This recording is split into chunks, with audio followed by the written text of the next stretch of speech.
بہرحال آخر میں یہ ہوا. دوسری بات میں ایک اور میں نے جو محسوس کی وہ یہ تھی کہ جلسہ گاہ میں جیسے لوگ یوں سمٹ کر بیٹھے ہوتے ہیں سب, وہ کیفیت نہیں تھی. یہ میلے کا سا جیسے سما ہوتا ہے نا, لوگ آ رہے ہیں جا رہے ہیں, بے شمار اندر چیزیں بک رہی ہیں, وہ بھی کھائی جا رہی ہیں ساتھ ساتھ. تو ایک پارٹیسپیشن کا جس میں بہت زیادہ عنصر تھا. اور جب میں باہر فلائی اوورز وغیرہ پہ میں نے جس طرح لوگوں کو دیکھا, اس سے مجھے لگا جیسے جب آپ چیلنج دیتے ہیں نا اپنے سیاسی مخالفین کو, تو وہ جیسے غصے میں آتے ہیں, اس طرح میں نے لاہور کے لوگوں کو وہاں پر جاتے ہوئے دیکھا. یہ میرا مختصر ایک, اب آپ کو اگر اچھا, سوال کریں گے تو یہ تو وہ اجمالی جائزہ ہو گیا. وجاہت صاحب, یہ آنکھوں دیکھا حال تو آ گیا. ظاہر ہے حکومت کہہ رہی ہے کہ ایک فلاپ شو تھا, پی ڈی ایم والے کہہ رہے ہیں کہ نہیں جی ہم نے ایک تاریخی جلسہ کیا ہے. اس جلسے کی پولیٹیکل افادیت آپ کو کیا نظر آئی ہے؟ اور دوسرا مجھے یہ بتائیے کہ اس جلسے کے اندر ہونے والی تقریروں میں کون سی تقریر آپ کو اور کیوں پسند آئی, اور اس جلسے کے ذریعے پیغام کیا گیا ہے؟ حسن سرتا پا تمنا, عشق سرتا پا نیاز, اس کا اندازہ نیاز و ناز سے ہوتا نہیں. میرے بھائی یہ جو تعداد, جگہ, ٹھنڈ, وقت وغیرہ, یہ فروئی باتیں رہ جاتی ہیں. تاریخ کا دھارا بے نیاز ہو جاتا ہے کہ جب وہ آگے چلتے ہیں. اور محترمہ بینظیر بھٹو جب 10 اپریل کو تشریف لائی تھی لاہور 1986 میں, تو اس وقت کوئی ٹھنڈی ہوا نہیں چل رہی تھی, اچھی خاصی گرمی ہوتی تھی. اپریل تھی جی. ہاں جی بالکل.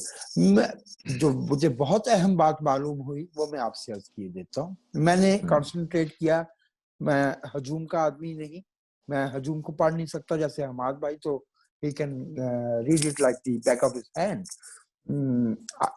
or a palm if you like. لیکن میں تقریریں سن رہا تھا, بہت غور سے نوٹس لے رہا تھا. ایک تو یہ کہ پی ڈی ایم میں جو ایڈیالوجیکل کنسپچول سینرجی ہے وہ انٹیکٹ تھی, وہ کہیں نہیں گئی. اور جلسہ گاہوں کا مرحلہ پی ڈی ایم کی تحریک کا آج اختتام پذیر ہو گیا.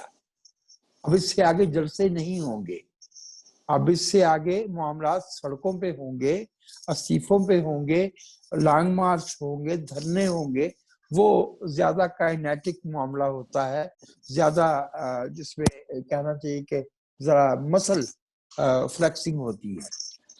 تقریر کا تو آپ مجھ سے پوچھ لیجیے, تقریریں سب کی بہت اچھی تھی. مولانا فضل بہت اچھا بول رہے, اور ان سے یعنی زبان و بیان کے زیر و بم پہ ان سے زیادہ عبور کسے ہوگا. اختر نینگل بہت اچھا بول رہے. Bilawal Bhutto was brief, was very eloquent. Maryam Nawaz تھوڑی سی اوور آرٹ تھی. ایک تو یہ کہ اس کی ساری جو آرگنائزیشن تھی وہ ان کے کندھوں پہ تھی. حمزہ جیل میں با موجود نہیں ہے, اور مریم کو اس شو کو شی واز دی ہوسٹ. تو جب وہ تقریر کرنے آئی تو وہ تقریر کے لیے تیار نہیں تھی, تو وہ ذرا خوش کر رہی تھی, ذرا تھوڑا سا مجلس جما رہی تھی. اور انہیں یہ بھی معلوم تھا کہ بات تو ابا نے کرنا ہے. میاں نواز شریف صاحب نے وہ ایسے میں نے ذرا بے تکلفی میں کہہ دیا کہ ظاہر کہ ان کے والد ہے, بھائی ان کے والد نے بات کرنا تھی, انہیں معلوم تھا کہ انہوں نے کیا کہنا ہے. تقریر تو بھائی میاں نواز شریف کی تھی. It was a study in exposition of your political position. The way that Mian Nawaz Sharif کوئی اردو زبان و بیان کے نہ ماہر ہے, نہ انہیں کبھی کوئی بہت بڑا خطیب سمجھا گیا ہے. اچھا وجہ صاحب, سوری ٹو کٹ یو, میں نے جو نوٹ کیا وہ یہ تھا کہ پہلے سپیکر سے لے کے آخری سپیکر میاں نواز شریف تک ایک لائن تھی, اور وہ اینٹی اسٹیبلشمنٹ لائن تھی, اور تمام چیزوں کا ذمہ دار وہ ان کو قرار دے رہے تھے. اور وہ یہی کہہ رہے تھے کہ اگر پرائم منسٹر کو چھلانگیں وزیر اعظم ہاؤس کی جو ہے وہ کر کے گرفتار کیا جائے تو کیا میں شکایت محکمہ اوقاف کو لگاؤں کیا؟ اور اسی طرح سے انہوں نے باقی کہا کہ کیا اوقاف کا، اگر یہ صحت ایسا کا، ہو، زراعت کا، ہاں سب کا نام لیا، سب محکمے کی نوا دیے جو نہیں ذمہ دار۔ جی جی جی بسم اللہ۔ میرے خیال میں یہی وہ بات تھی جو میں نے عرض کی تھی نا کہ سینرجی تھی، یعنی پی ڈی ایم پولیٹیکلی مجھے ایک پیج پہ اور بہت قابل تحسین اتفاق کی صورت میں نظر آئی۔ بالکل آپ نے درست فرما رہے ہیں۔ میں اسی بات کو تھوڑا سا دو میاں صاحب کی فکریں ذرا تقریر جو کہ جس کو وجاہت صاحب کہہ رہے ہیں کہ وہ دیٹ واز دی کلائمیکس اور the actual message of from the P D M platform, اس وقت تو لوگ جانا شروع ہو گئے تھے۔ لیکن وہ تو جیسے وجاہت صاحب نے کہا، وہ میاں صاحب وہاں پر موجود کچھ ہزار لوگوں کے لیے تقریر تو نہیں کر رہے تھے، وہ تو ایک اپنی پوزیشن اپنا جو پہلے بھی وہ کر چکے ہیں، آج انہوں نے زیادہ وضاحت سے اپنا نقطہ نظر بتایا، اور وہ ایک پاکستان کے جو امراض اس ملک کو لاحق ہیں کئی دہائیوں سے، وہ اس کا جو ان کا تجربہ ذاتی بھی ہے، وہ اس کی روشنی میں بات کر رہے تھے۔ انہوں نے بات اور کھولی ہے آج، مثلا آج انہوں نے یہ فکرہ بھی کہا کہ یہ جو فوج آپ کی لوگوں سے لڑتی تھوڑی ہے، لوگوں سے لڑائی تھوڑی کرتی ہے اپنے ہی لوگوں سے، یعنی اور پھر بار بار انہوں نے کہا ہاں، اور وہ انہوں نے یہ بھی بڑی وضاحت سے کہا کہ میں کیوں نام لیتا ہوں کسی ایک کچھ جنرلز کا یا کچھ لوگوں کا، اس لیے کہ ادارے سے میں امتیاز کرنا چاہتا ہوں، ادارہ تو ہمارا محسن ہے، یہ ادارہ تو ہماری یعنی حفاظت کا ضامن ہے، تو اس کو تو ہم تنقید نہیں کر سکتے۔ انہوں نے پھر اس کی اور وضاحت کی کہ جو سینکڑوں میل دور بیٹھا ہوا مورچوں پہ آدمی ہے وہ تو ہمارا محسن ہے، لیکن اس سے سینکڑوں میل دور جو لوگ ڈوریاں ہلاتے ہیں اور کوئی میڈیا کنٹرول کر رہا ہے، کوئی پارلیمنٹ کنٹرول کر رہا ہے، تو یہ آئین کی دھجیاں اڑا رہے ہیں جو لوگ، ہم تو صرف ان سے شکایت کرتے ہیں اور ہم ان کے خلاف ہیں۔ وہ تو واضح طور پہ اب انہوں نے بات کہی کہ ہماری وجاہت صاحب یہ بلاول بھٹو نے جو یہ کہا کہ فون مت، اب ہم کوئی فون جو ہے فون مت کروائیں، کون سے فون آ رہے تھے، اور دوسرا یہ کہ اب کوئی مذاکرات نہیں ہوں گے، ہم اسلام آباد ہمارے ہیں۔ ہاں میں آپ سے عرض کروں مذاکرات تو کرنا پڑیں گے، نہیں انہوں نے کہا کہ جی اب مذاکرات جو ہیں آپ سے ہوں گے سلیکٹر کے جانے کے بعد۔ Selector matters not actually, frankly میں نے آپ سے عرض کیا نا کہ جو ایون سلیکٹر چلا بھی جاتا ہے تو ایشو تو وہی ہے بھائی، کیا چہروں کی، تو میاں نواز شریف نے 13 سے 17 تک، 27 جولائی 17 تک، اور گیلانی صاحب نے، اور پھر راجہ پرویز نے، اور پھر زرداری صاحب نے 5 برس، کیا یہ سب نہیں دیکھا؟ بلاول ذرا اس وقت جلسہ گاہ کے موڈ میں تھے۔ At the end of the day matters need to be negotiated, اور ظاہر ہے کہ وہ یہ انہوں نے اس میں یہ اشارہ دے دیا کہ بھئی فون کر رہے ہو، رابطے کر رہے ہو، اب مجھے مت کرنا۔ یہ ذرا سرداروں کا ہے تو بچہ بلوچ کا نا، تو ذرا سندھی ہے اور سلیقے سے جو ہے وہ بات کو پہنچا دیا ذرا کہ ہاں بھئی اب مجھے اپنے مختیار کار میرے پاس مت بھیجو، یہ کہا بات تو کرنا پڑے گی۔ اس ملک کی بھلائی اس بات میں نہیں ہے، جو آج میاں صاحب نے بھی کہا، اور ان سے زیادہ واضح طور پہ مولانا فضل الرحمان نے کہا۔ انہوں نے کہا کہ میں نہیں چاہتا کہ اس ملک کے عوام اور فوج ایک دوسرے کے سامنے آئے، اس سے زیادہ جوڈیشیس، اس سے زیادہ عقل مندی کی بات کیا ہو سکتی ہے، الا یہ کہ کوئی بالکل ہی ایروگنس کے سطح پہ ہو کہ وہ اس ملک کے 23 کروڑ لوگوں کو کیڑے مکوڑے سمجھتا ہو۔ تو مریم نواز کی طرف سے ویڈیوز بھی دکھائی گئی اور وہ ایکچولی کنٹراڈکشنز تھیں جو کہ عمران خان کی تھے، تو یہ تو ایک وہ اسی طرح سے جیسے عمران خان اپنے جلسوں کے اندر کرتے تھے، تو وہ آپ کہیں گے کہ یہ نقل ماری؟ نہیں، نقل ماری تو میں نہیں کہنا چاہوں گا، گمک تھا، اور میرے خیال میں اس سے جلسے کے وزن میں اضافہ نہیں ہوا۔ جس کسی نے محترمہ مریم نواز کو یہ مشورہ دیا وہ کوئی یہ کھلواڑ، یہ سیاسی جلسہ بہت اہم بات ہوتی ہے. اگر آپ کے پاس دکھانے کو کوئی ایسی بات نہیں ہے، اس قسم کی ویڈیوز جو انہوں نے دکھائی یہ ہر روز کم و بیش 25 سے 30 نیوز چینلز ہر روز دکھا رہے ہوتے ہیں، ہر 2 گھنٹے کے بعد دکھاتے ہیں. یہ محترمہ مریم نواز کا یہ سبق جسے کہتے ہیں ذرا تھوڑا بلو یور سٹیٹس، یہ بس ٹھیک ہے. کیا ان کو نہیں پتا تھا جو سامنے کھڑے تھے؟ وہ جتنے بھی 1000 لوگ تھے وہ اے آر بھائی والے ہمارے احباب کہتے 4500 تھے، حماد بھائی کہتے اس کو ٹوٹل کل ملا کے 350 لوگ تھے. میں نے کہا نہیں، کوئی لاکھ کے قریب تھو. وہ بیکار باتیں ہیں. یہ ویسے مریم، میں حیران ہو رہا تھا جب انہوں نے کہا کہ ویڈیو نمبر 1، تو میں سمجھا کہ کوئی ایسا کوئی سیکوینس ہے ہاں جس کے میں بھی یہ سمجھا تھا، میں سمجھا تھا کہ اسی طرح جج ارشد ملک کی ویڈیو نمبر 2 کوئی دکھانے لگی ہے، وہ کوئی نئی بڑی بات ہونے لگی ہے، کوئی ایسا ویڈیو شاید پیش کر رہی ہے. ویسے حماد بھائی اب تو وہ اللہ کے پاس چلے گئے، ہمارا اختلاف ختم ہو گیا. تاریخ اپنا فیصلہ رکھتی ہے اور تاریخ اچھے فیصلے دیتی ہے. تاریخ بلیک ڈکشنری کنسلٹنگ کرتی. لیکن اگر بلیک لا ڈکشنری، ہاں آپ کو یاد ہوگا وہ بھی آن لائن نہیں سر، وہ آپ کو یاد نہیں، ردی سے یہ ابراہم لنکن نے بلیک لا ڈکشنری ابراہم لنکن نے ردی میں خریدی تھی، اسی سے تو وہ لائر بنا اور وہ ابراہم لنکن تھا. میں آپ کو ایک مزے کی بات بتاؤں، آج ایک مزے کی بات یہ ہوئی کہ جب میاں صاحب بات کر رہے تھے تو میں ان کے فیشل ایکسپریشنز اور ٹویچنگ ان کی نوٹ کر رہا تھا، اور ان کا جو بریدنگ تھی وہ نوٹ کر رہا تھا کہ وہ یہ کتنا ان کے اندر سے آ رہا ہے، کتنا آرٹیفیشل ہے یا آرکیسٹریٹڈ ہے، اور کتنا جینون ہے.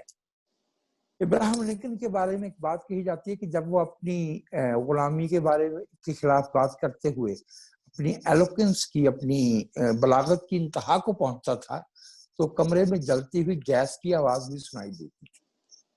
تو میرا ایک سٹیج جب آئی جب میاں صاحب نے کچھ ایسے جملے کہے تو مجھے ایسے لگا، میں نے کہا اگر اس کو وہ نہ سمجھا جاتا کہ غلو کیا جا رہا ہے تو ہو سکتا ہے میرے پاکستان میں جھک کے کان لگا کے سنا ہو کہ نواز شریف نے کچھ کہا ہے.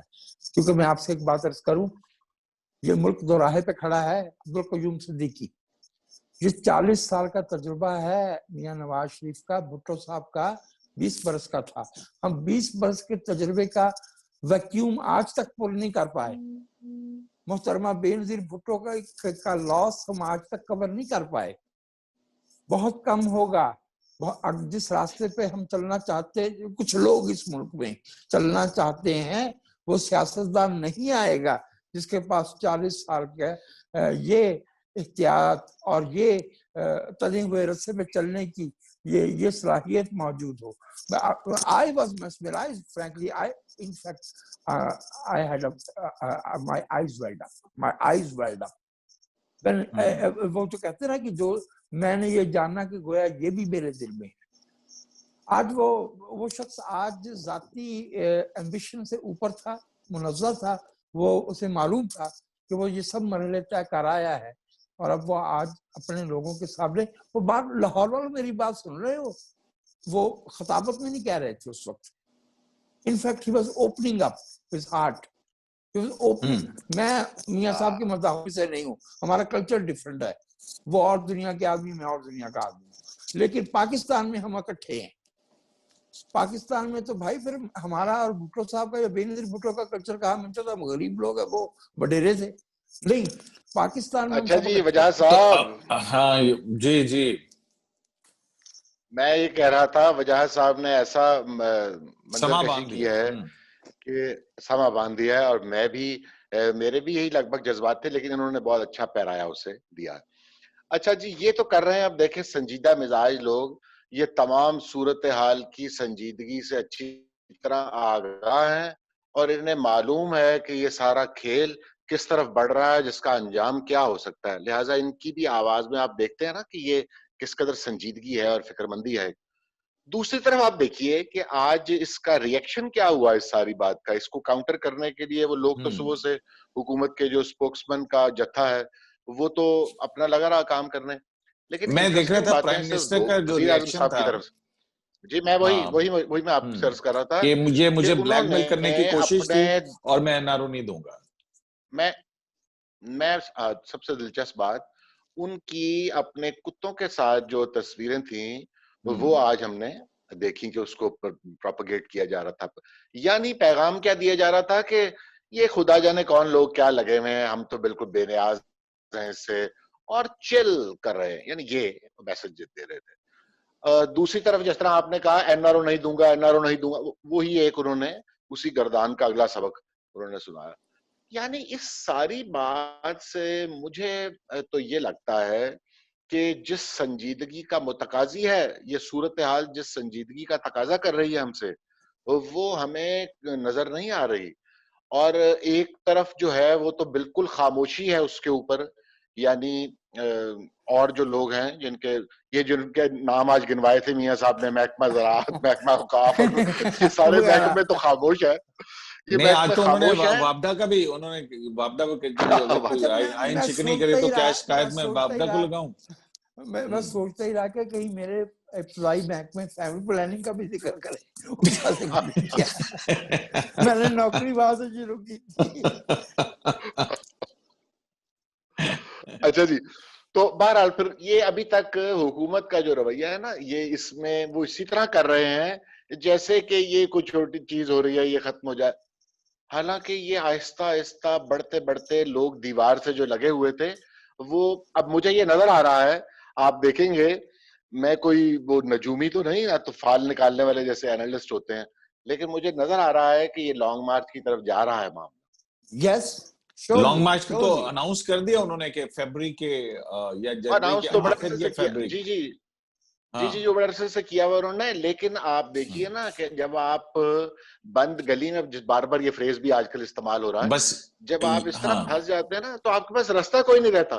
اب ان کے پاس بھی لانگ مارچ کے علاوہ کوئی چارہ نہیں رہا.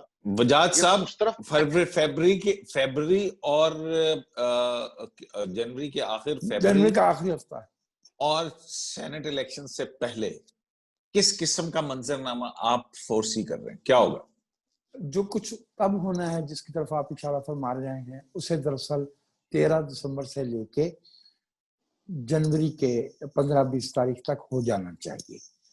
ایک بڑی بدقسمتی ہے عبدالقیوم صدیقی, ہم سب کی باثیت قوم کے, کہ ہم نے اس ملک میں ایک قابل احترام منصب یا فرد باقی نہیں رہنے دیا.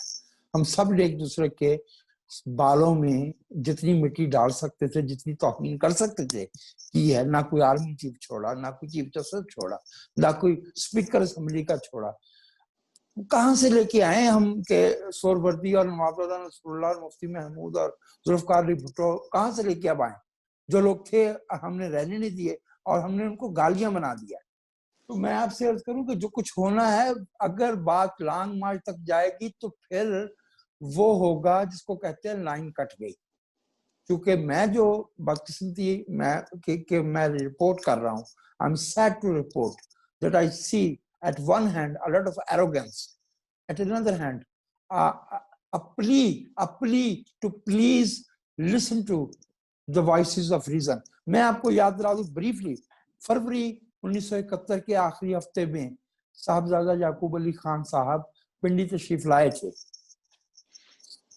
ٹھیک ہے, اور وہ یہاں سے جب واپس گئے تو انہوں نے 2 مارچ بلکہ 3 مارچ کو 2 مارچ کی رات استعفیٰ ہی اس لیے دیا کہ انہوں نے پنڈلی کے میس میں جو ایروگنس دیکھی. جملہ انہوں نے جا کے وہاں کوٹ کیا کہ ایک کمپنی سیدھا کر دے گی. ایک طرف اتنی ایروگنس ہے اور ایک طرف یہ پلی کی جا رہی ہے کہ kindly listen to the voices of sanity, kindly let sanity prevail. تو یہ اتنا بڑا خلا ہے, یہ اتنی بڑی خلیج ہے, یہ اتنی بڑی گلف ہے کہ ایک طرف دیکھیے مطالبہ کیا ہے. عوام یہ جو سڑکوں پہ ہیں, لوگوں کو سمجھ آ رہی ہے کہ ٹماٹر اور آلو کے بھاؤ میں اور 18ویں ترمیم میں رشتہ کیا ہے. یہ کارنامہ ہے نواز شریف کا کہ لوگوں کو سمجھا دیا ہے لوگوں تک یہ بات پہنچ گئی ہے، میں اور آپ نہیں کر سکتے تھے یہ کام، انہوں نے کر دیا۔ ایک طرف یہ مطالبہ ہے کہ 18ویں کے عوام کی حکومت ہونی چاہیے تاکہ جو وسائل ہیں ان کی تقسیم پہ عوام کا وہ اختیار ہو جس پہ ان کے بھلے کی کوئی گنجائش نکلے۔ اور دوسری بلکہ میں طرف وہ جو ہے وہ جو فکرہ انہوں نے کہا وہ میں نوٹ کیا ہوا کہ ہائی جیک جمہوریت میں عوام کا کوئی مستقبل نہیں ہوتا ہی نہیں ہے۔ ایگزیکٹلی مجھے یہ جملہ بھول گیا تھا لیکن آپ نے یاد رہا مناسب۔ دوسری طرف ایمبیشن یہ ہے کہ چھوڑو جی یہ کیا اسمبلیاں ہوتی ہیں، 18ویں آئینی قانون ختم کرواؤ، صدارتی نظام، اور صدارتی نظام کے ساتھ اسلامی کی پخ بھی لگائی جا رہی ہے۔ میں نے سنا ہے ایک دو جگہ پہ، اگرچہ مجھے ٹھیک سے معلوم نہیں ہے کہ صدارتی نظام کب سے اسلامی ہو گیا اور پارلیمانی نظام نے کون سی بدعت کر دی ہے یا کون سا جو ہے تو کیا معاملات ہیں۔ anyway، اچھا حماد صاحب جان ایلیا کی بھی کل سالگرہ، صدارتی نظام پہ آج جان ایلیا کی سالگرہ بھی ہے۔ ان کی اس ساری برسی ہاں سوری کل ہے، ہاں کل 14 کو ہے، 14 ہو ہی گئی نا، ہم 1 بجے بات کر رہے ہیں، 1 گھنٹہ ہو گیا برسی کو یا برسی شروع ہو گئی۔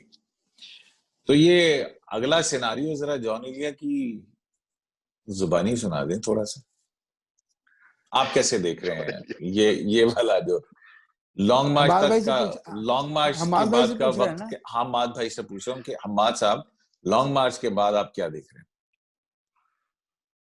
جلسے کر لیے، جلوس کر لیے، اسٹیبلشمنٹ کو جو ہے وہ برا بھلا کہہ لیا، لانگ مارچ نہیں استعفیٰ ہوتا، جیسے کہ دھرنا 126 دن کا ہوا نہیں استعفیٰ ہوا، پھر کیا ہوگی؟ اب نہیں کوئی بات خطرے کی، اب نہیں کوئی بات خطرے کی، اب نہیں کوئی بات خطرے کی، اب سبھی کو سبھی سے خطرہ ہے۔ جان بھائی کی زبان میں آپ نے کہا تھا تو میں نے آپ کو چلے، بہت شکریہ آپ کا، بہت شکریہ آپ کا۔ قیوم جان ایلیا کا مجھ سے بھی سن لیجئے، جی سنائیے۔ اور اسی کی توسیع ہے جو حماد بھائی نے کہا، شہر دل میں عجب محلے تھے، شہر دل میں عجب محلے تھے، ان میں اکثر نہیں رہے آباد۔ واہ واہ واہ واہ، ان میں اکثر نہیں رہے آباد، سبحان اللہ۔ نہیں جی، اچھا آج جلسے کی جو ہائی لائٹ تھی، میں وہ یہ دیکھ رہا تھا کہ جب مولانا فضل الرحمان کا تعارف کروایا جاتا، میں آپ کو میں بڑی معذرت چاہتا ہوں، میں بہت معذرت چاہتا ہوں، میں نے آپ کو ٹوک دیا، مجھے ایک جان بھائی کا شعر یاد آ گیا تھا، میں سنانا چاہتا ہوں۔ آنے دے آج کے دن کے حوالے سے وہ جو نیکٹا اور یہ جو کچھ ہو رہا تھا تھریٹ الرٹس، آج کا دن بھی عیش سے گزرا، آج کا دن بھی آج کا دن بھی عیش سے گزرا، سر سے پا تک بدن سلامت ہے۔ واہ واہ، اجازت ضرور ضرور۔ شعر تو بہت عمدہ ہے، لیکن چونکہ جان ایلیا رعایت لے گئے اپنی برسی کی، ظہور نظر ہمارے بہاولپور والے، رات بھر چاروں طرف ایک چاپ سی آتی رہی، رات بھر چاروں طرف ایک چاپ سی آتی رہی، چاپ سی چلتی رہی، چاپ آتی رہی، چاپ چلتی نہیں، چاپ آتی ہے۔ علامہ اچھا کیا ہو گیا آپ کو سید؟ اچھا، جان لیوا خوف تھا لیکن ہوا کچھ بھی نہیں، ہوا کچھ بھی نہیں، جان لیوا لیکن خوف ہوا تھا کچھ بھی نہیں، ہوا کچھ بھی نہیں، ہوا کچھ بھی نہیں۔ چلیں جی، دیکھتے ہیں کہ یہ 13 دسمبر کا جلسہ جو ہے وہ حکومت کو ایک نئی روح پھونک کے گیا ہے، کیونکہ جیسے وہ دعوے کیے جا رہے ہیں کہ آر ہوا نہ پار ہوا، بلکہ انہوں نے کہا کہ پی ڈی ایم خوار ہوا۔ اب خوار کون ہوتا ہے؟ قیوم somebody is stooping too much. Stupid. چلیں جی، مجھے تو وہ جو ہائی لائٹ والی بات ہو رہی تھی نا حماد صاحب، جب مولانا فضل الرحمان کا تعارف کروایا جایا تھا، ان کے انوائٹ کیا جاتا تھا تقریر کے لیے، وہ سومرو صاحب ہیں، انہوں نے